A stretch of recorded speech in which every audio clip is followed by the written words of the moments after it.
Hello everyone, in this video I'm going to be showing you how to make a very easy Kenyan style mukimo, and it's going to be a very easy recipe and the outcome is going to be very delicious. This recipe is for about 3 people, so I'm going to place a pot with water. I've already added the water, so I'm going to add in my potatoes in the pot.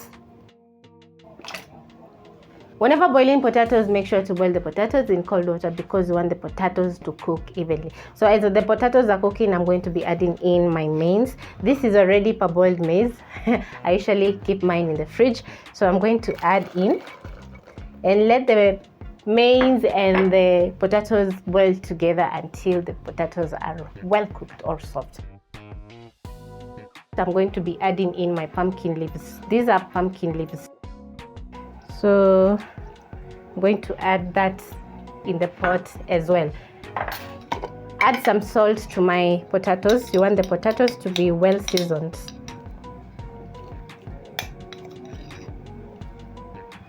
Use a spatula and make sure all the pumpkin leaves are immersed in the water.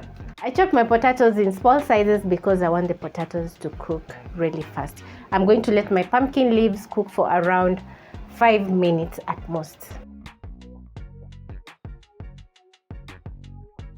My pumpkin leaves are ready and they've been cooling for a while, and also my potatoes are ready.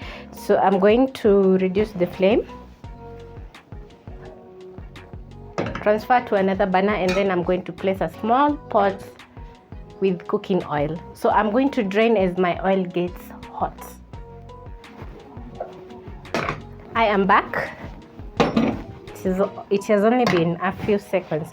So to my small pot, I'm going to add in some green spring onions. Add in 1 seasoning cube. This is to add some flavor to our mukimo. As my green onions are cooking, I'm going to be mashing up my potatoes. Once the potatoes are well cooked, they are going to easily mash, so there will be no effort. Drain and then transfer to my grinder. Cover and place in my blender.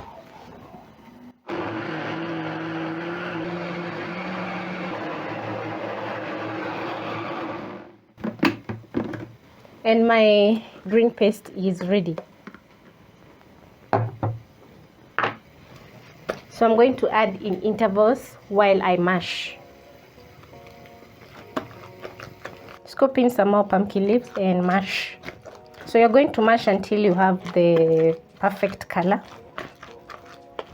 I like mine to be a little bit green.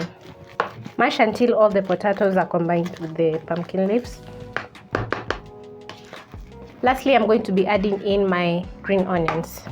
The flavors from the green onions is going to combine with the potatoes and make some awesome and delicious mukimo.